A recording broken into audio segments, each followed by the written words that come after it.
같이 이사야서 9장 6절의 말씀 합독해 보도록 하겠습니다.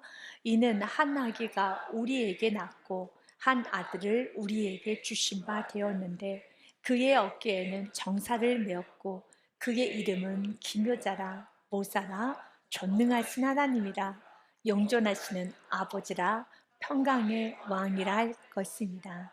아멘. 사랑하는 여러분, 인생을 살아가면서 우리가 서로 관계를 맺는 데 있어서 뾰족뾰족한 사람, 마음에 여유가 없는 사람하고는 관계를 맺는 게 매우 힘이 들 것입니다.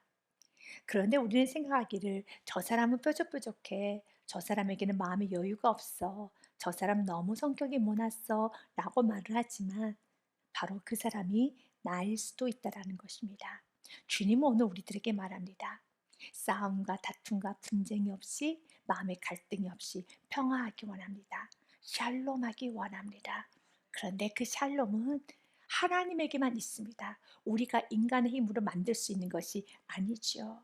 그래서 요한복음 말씀, 성경은 이렇게 되어 있습니다. 14장 27절 말씀에 보니 평안을 너희에게 끼치노니 곧 나의 평안을 너희에게 주노라 라고 했던 것처럼 예수님이 소유하셨던 그 평안을 우리가 받아야 되는 겁니다. 평안은 가정의 평안, 마음의 심령의 평안, 우리 공동체 평안은 내가 만드는 것이 아니라 하나님이 만들어 주셔야 되는 것이죠. 그래서 평안을 너에게 끼치노니 곧 나의 평안, 우리 평강의 왕으로 오신 예수님의 평안을 너희에게 주노라. 내가 너희에게 주는 것은 세상이 주는 것 같이 아니라 너희는 마음에 근심도 하지 말고 두려워하지도 말라라고 하셨습니다. 사랑하는 여러분, 평강은 우리가 만들 수 있는 게 아닙니다. 평강의 왕이신 예수님을 내 마음에 영접하고 그 예수님을 귀하게 여기면 우리 삶에 평강이 임하게 되는 것입니다. 오스왈드 챔버스가 썼던 책에 주님은 나의 최고봉이라는 책이 있습니다. 그 책에 보면 짜증내지 마십시오라는 그 내용이 있습니다. 그 내용을 좀 여러분들에게 읽어드리도록 하겠습니다. 짜증, 신경질, 분노, 불평이라는 이 감정은 정신적 또는 영적으로 정상에서 벗어났다는 의미입니다. 주 안에서 평안을 얻는 것은 환경에 의한 것이 아닙니다. 그 평안은 오직 예수님과의 관계에 달려 있습니다. 짜증을 내며 신경질을 내는 것은 언제나 죄와 연결이 되어 있습니다. 우리는 어쩔 수 없이 어느 정도 걱정하기도 하고 짜증나게 마련이라 생각을 하지만 사실 그것은 우리가 얼마나 악한지를 말해줍니다. 왜 그렇습니까? 짜증은 바로 자기 마음대로 하겠다는 의지에서 오는 것이기 때문입니다. 주님은 한 번도 짜증내신 적이 없습니다. 그 이유는 그분이 이 땅에서 자신의 뜻을 이루시려고 오시지 않고 하나님의 뜻을 실현하기 위해서 오셨으며 행하셨기 때문입니다. 그렇습니다. 예수님은 짜증낸 적이 없습니다. 예수님은 원망하거나 불평하거나 다툰 적이 없습니다.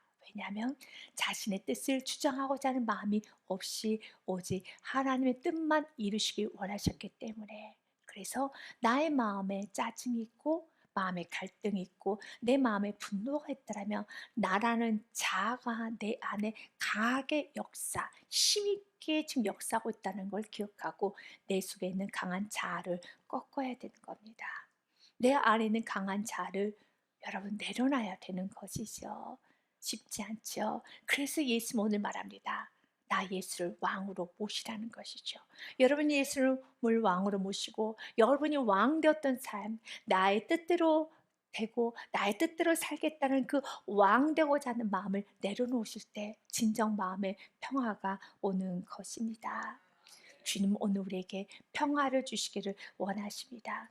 여기서의 평화는 어떤 일체의 갈등이 없는 상태, 여러분 히브리어는 샬롬, 또한 헬라어로는 에일레네라고 합니다. 마음의 갈등이 없는 평안한 상태, 가정의 갈등과 분쟁이 없는 상태, 국가와 사회가, 또한 우리의 모든 공동체 어떤 다툼이 분쟁이 없는 상태가 평안한 상태입니다. 샬롬인 상태입니다. 이제 여러분에게 질문해 보겠습니다. 지금 여러분의 마음에는 갈등이 없습니까? 마음 안에 다툼과 분쟁은 없습니까? 여러분이 있다라면 지금 여러분은 평안한 상태가 아닙니다. 우리 교회 공동체 안에는 갈등이 없나요? 분쟁과 다툼은 없나요? 만약 갈등이 있다면, 분쟁과 다툼이 있다면은 우리 교회는 평안한 상태가 아닙니다. 여러분의 가정은 어떻습니까?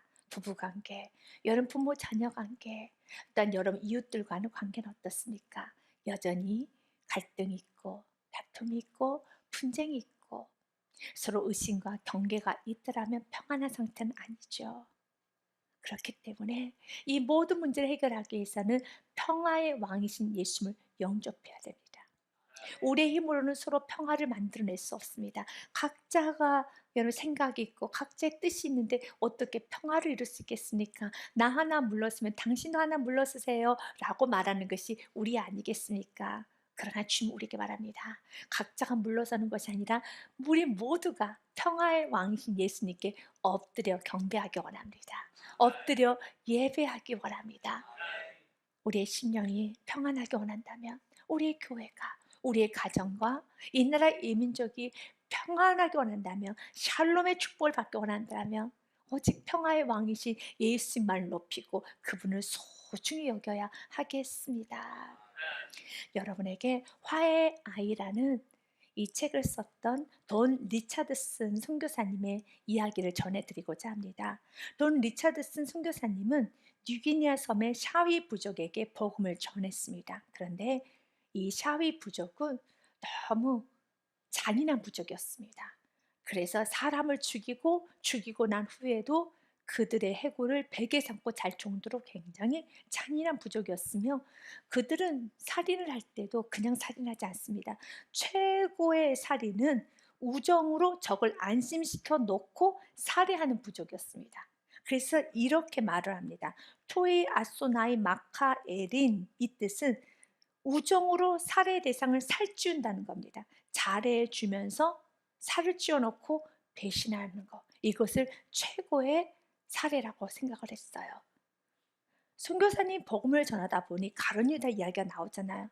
가룟 유다를 영웅으로 생각하는 겁니다. 가룟 유다가 최고라는 겁니다. 이 정도로 완벽하게 배신하고 완벽하게 살해하는 이런 가룟 유다는 최고다라고 생각할 정도로 이렇게 가치관이 어그러지도록 어그러진 그런 부족이었습니다.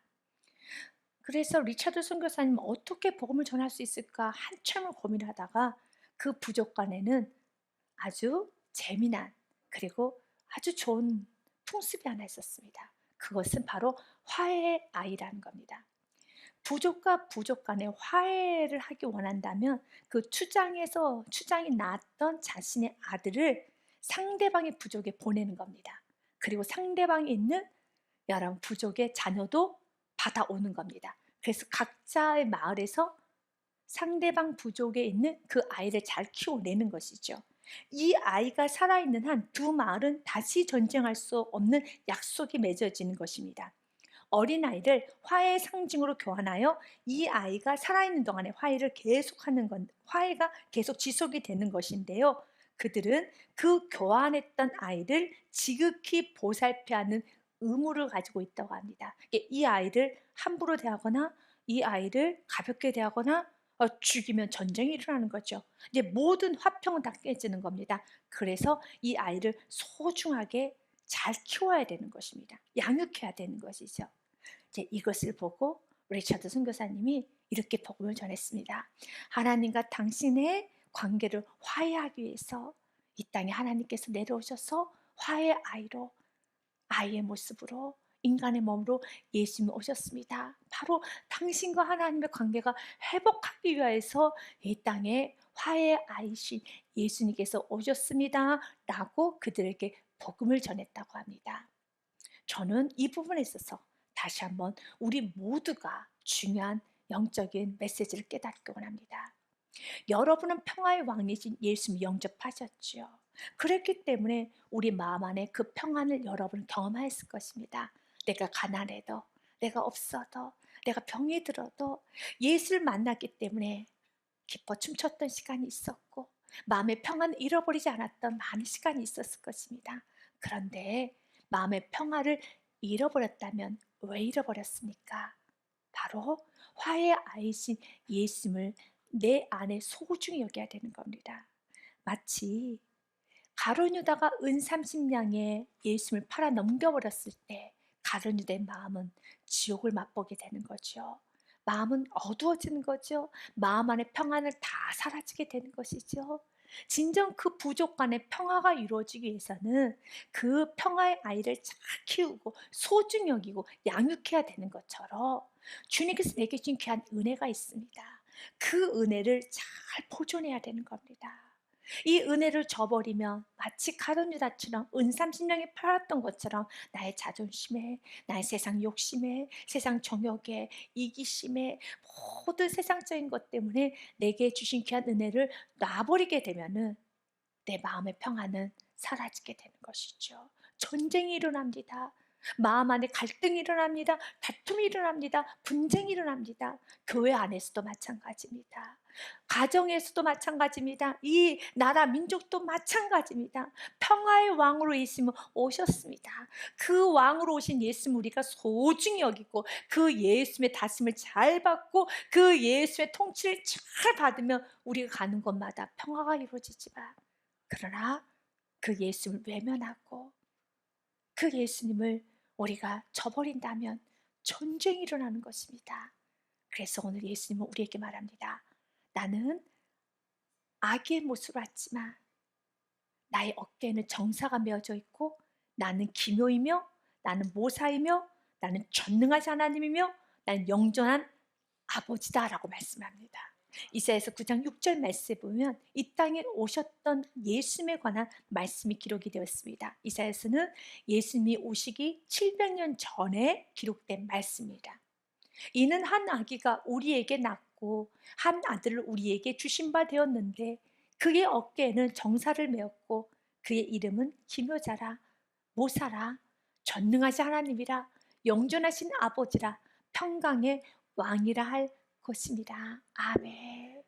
700년 전에 이사야 선지자가 미래 예언적인 말씀, 이 땅에 오실 메시아 예수 그리스도에 관한 말씀을 선포하였습니다.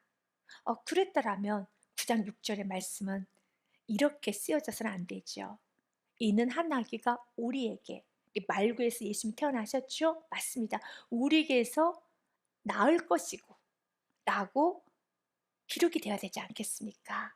그런데 한 아기가 우리에게 낳고 라고 이미 다 이루어진 문법을 사용합니다. 이것을 바로 히브리 문법상으로 결과동사라고 합니다. 아직 결과가 이루어진 건 아닙니다. 그런데 이것은 확실히 이루어져. 이건 진리야. 라고 해서 우리에게 낳고 한 아들 우리에게 주실 것이다 라고 기록이 되었는데 주신 바 되었다라고 한 것처럼 사랑하는 여러분, 이 땅에 오신 예수님은 이미 오셨습니다. 우리에게 주셨습니다. 여러분이 예수님을 나의 구원자로 영접했다면 여러분 안에 평화의 왕이신 예수님이 계십니다.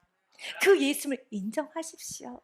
그래서 여러분이 평화를 만들고 여러분이 샬롬을 만들며 여러분이 화평하기 위해서 너무 고생하지 마십시오. 괜찮습니다. 내려놓습니다. 내려놓으시길 바라겠습니다.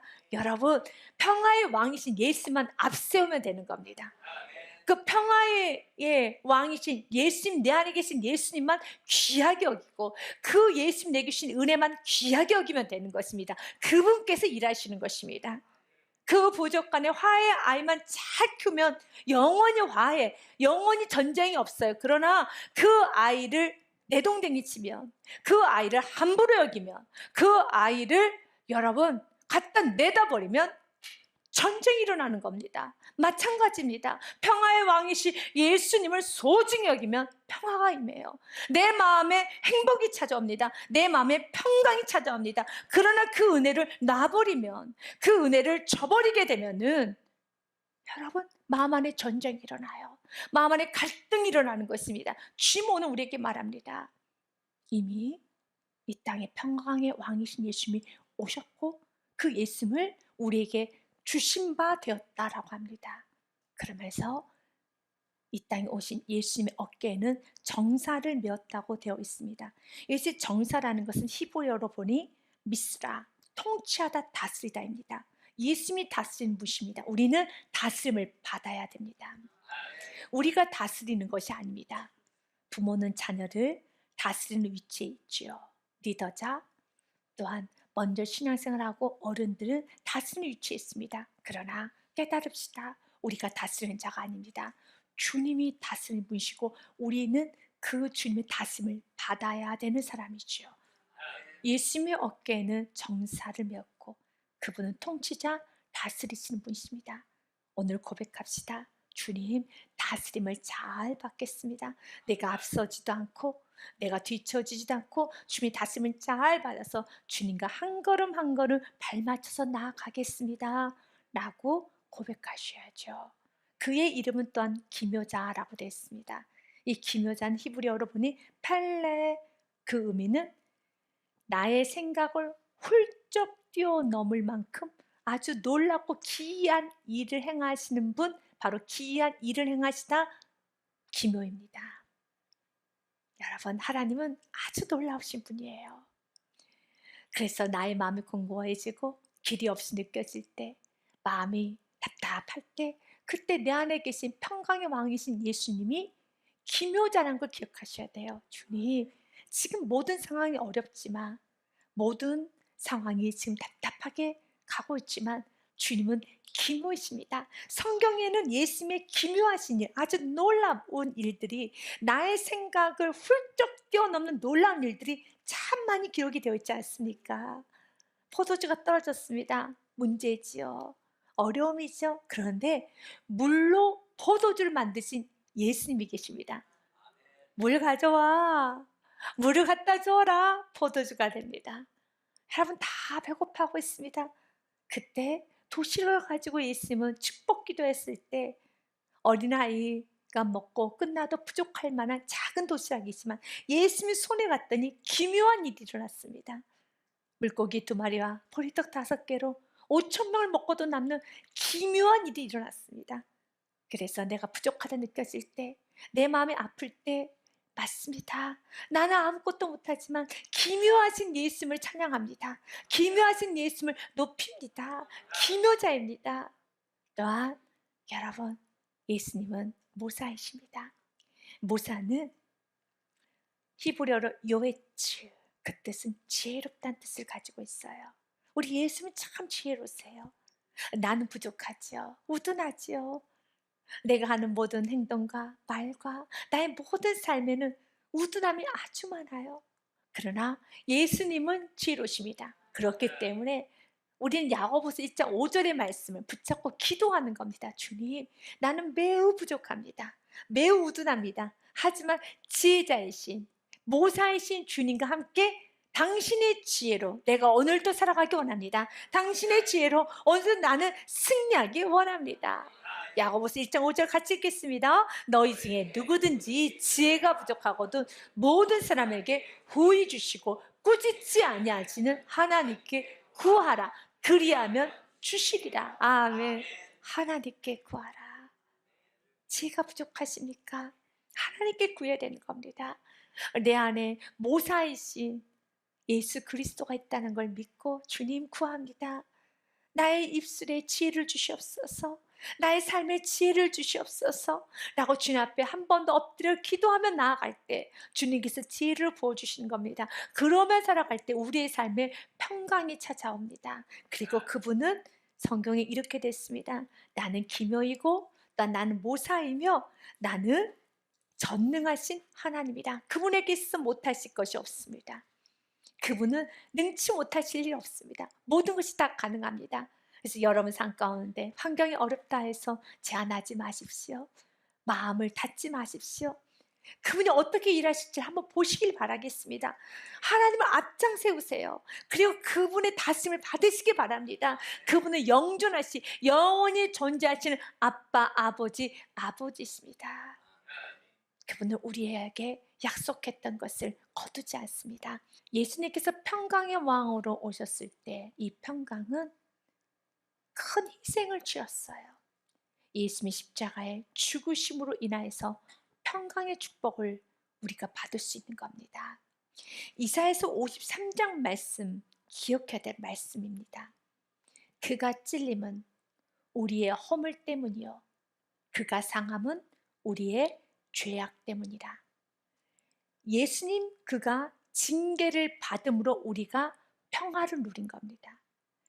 내가 누렸던 평화는, 내가 잠시나마 누렸던 평화는 예수님께서 징계를 받으셨기 때문에 평화를 누릴 수 있었던 거예요. 그러면 그 평화를, 예수님의 그 피 흘림의 희생의 평화이기 때문에 소중히 여겨야죠. 귀하게 여겨야죠. 마음의 평안을 귀하게 여기면서 이 평안을 빼앗기면 안 되는 겁니다. 어떤 순간에도 어리석었던 가룟유다처럼 은 30냥이도 빼앗겨서는 안 됩니다. 여러분, 여러 가지 환경적인 문제, 세상적인 정욕에 빼앗겨서 안 됩니다. 여러분의 모든 상처와 아픔에도 빼앗겨서는 안 되는 겁니다. 여러분의 어떤 것도 빼앗겨서 안 되고 꼭 붙잡으십시오. 마음과 생각을 지키시길 바라겠습니다. 주님 우리에게 말합니다. 너희들이 소유하는 그 평안은 예수님께서 징계를 받음으로, 피 흘림으로 얻게 되는 평화라는 것입니다. 그가 징계를 받음으로 우리가 평화를 누리고 그가 채찍에 맞음으로 우리는 나음을 받았도다. 사랑하는 여러분, 이제 우리는 평화이신 예수님을 사랑합시다. 귀하게 여깁시다. 그분을 경배합시다. 그분을 찬양하시기를 바라겠습니다. 이 땅에 평화의 왕으로 오셨던 예수님에 관하여 천사들이 이렇게 찬양을 합니다. 호련히 수많은 천군이 그 천사와 함께 하나님을 찬송하며 이르되 지극히 높은 곳에서는 하나님께 영광이요 땅에서는 하나님이 기뻐하신 사람들 중에 평화로다 아니라. 아멘. 평강의 왕으로 오시는 이 말씀은 진리입니다. 예수님은 평화의 왕으로 오셨습니다. 그리고 평화가 온 세상에 가득합니다. 하지만 누구나 다 평화를 누릴 수 있는 건 아닙니다. 하나님이 기뻐하신 사람들 중에 평화로다고 되어 있습니다. 모든 사람들에게 평화가 임하는 것이 아니라 하나님이 기뻐하신 사람들 중에 평화로다. 평화의 왕으로 오셨고 평화가 가득하며 평화의 언약은 영원히 변하지 않고 평화는 충만하지만 그러나 모두 다 평화를 누릴 수는 없습니다. 성경은 우리에게 말합니다. 하나님이 기뻐하신 사람들 중에, 하나님이 기뻐하는, 나는 널 보면 참 기뻐하는 그 성도들에게 평화가 임하는 겁니다. 그렇다면 하나님은 어떠한 성도를 기뻐하시나요? 누구를 기뻐하실까요? 히브리서 11장 6절 말씀에 보니 하나님이 기뻐하는 성도는 믿음의 성도를 기뻐하십니다.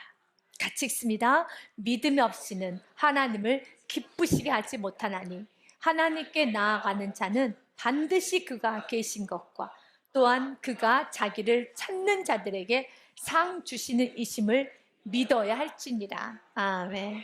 믿음이 없이는 하나님을 기쁘시게 못합니다. 하나님을 기쁘시게 하는 방법은 믿음입니다. 주님은 오늘 우리가 믿기 원합니다. 우리 안에 계신 예수님이 정사를 메웠다는 것을, 그분이 다스려야 된다는 걸 믿기 원합니다. 내가 다스리고 나의 뜻대로 관철이 되어서 얻게 되는 마음의 평안, 기분 좋음은 점점 더 우리를 괴팍스럽게 고집불통으로 만들어갑니다. 그러나 주님이 다스려서 나의 희생과 섬김과 사랑으로 얻게 되는 그 피스 평안은 우리의 영혼이 더 견고해지는 겁니다. 주님 오늘 믿기 원합니다. 내가 너를 다스리는 나 예수는 정사를 메웠고 또한 나 예수는 기묘하고 놀라운 일을 펼치게 해줄 것이란다. 나 예수는 모사 지혜가 있는 나란다. 주님의 지혜를 배우셔야 됩니다. 믿으셔야 됩니다. 나에게 지혜가 없고 예수님에게 모사, 제가 있구나. 그분이 나의 상담자가 되셔서 예수님께 잘 배우셔야 되는 겁니다. 또한 그분은 전능하십니다. 그분은 영원히 우리 함께 하십니다. 그분은 평강의 왕이십니다.